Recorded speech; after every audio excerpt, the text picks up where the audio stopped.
Welcome to view point. మానవ శరీరంలో ఎక్కువగా పనిచేసే అవయవం కాలేయం. ఇది ఎన్నో విధులు నిర్వహిస్తుంది. అందుకే దీన్ని ఆరోగ్యంగా ఉంచుకోవాలి. అయితే ఈ రోజుల్లో కాలేయ సంబంధిత సమస్యలు సర్వసాధారణంగా మారుతున్నాయి.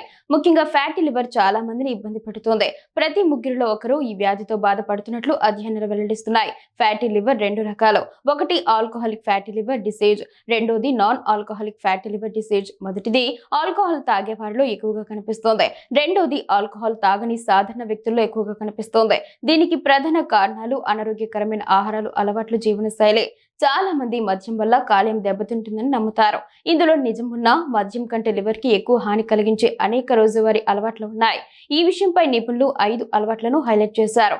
ఈ అలవాట్లు నెమ్మదిగా కాలేయం డ్యామేజ్ అయ్యేలా చేస్తాయి. ఇంతకీ ఆ అలవాట్లు ఏంటో ఇప్పుడు తెలుసుకుందాం. మనలో చాలా మందికి ఉన్న అలవాట్లలో ఇదొకటి. ఆరోగ్యానికి మంచిదని భావించి మార్కెట్లో దొరికే ప్యాకేజ్డ్ జ్యూస్లు తాగుతుంటారు. దీంతో చాలా మంది ప్రతిరోజు ఈ ప్యాకేజ్డ్ జ్యూస్లు తాగుతారు. పిల్లలకు కూడా వీటిని తాగిస్తుంటారు.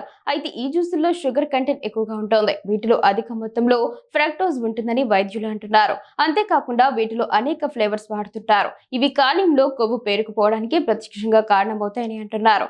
అందుకే వీటికి దూరంగా ఉండటమే మంచిదే. జంక్ ఫుడ్స్ తినడం ఆరోగ్యానికి అసలు మంచిది కాదు. అందులో ఉప్పు ఎక్కువగా ఉన్న జంక్ ఫుడ్స్ తింటే ఆరోగ్యం మాత్రమే కాదు, లివర్ కూడా డ్యామేజ్ అవుతుందని అంటున్నారు. చిప్స్, స్నాక్స్, ఫ్రెంచ్ ఫ్రైస్, ఊరగాయలు వంటి ఆహారాల్లో అధిక మొత్తంలో ఉప్పు ఉంటుంది. ఇవన్నీ మీ కాలేయానికి హానికరం. ఇంత ఎక్కువ మొత్తంలో ఉప్పు తీసుకోవడం వల్ల లివర్ ఫైబ్రోసిస్ ప్రమాదం 2 నుంచి 3 రెట్లు పెరుగుతుందని నిపుణులు అంటున్నారు. ఈ రోజుల్లో చాలా మంది ఆరోగ్యం పట్ల ఎక్కువగా శ్రద్ధ తీసుకుంటున్నారు.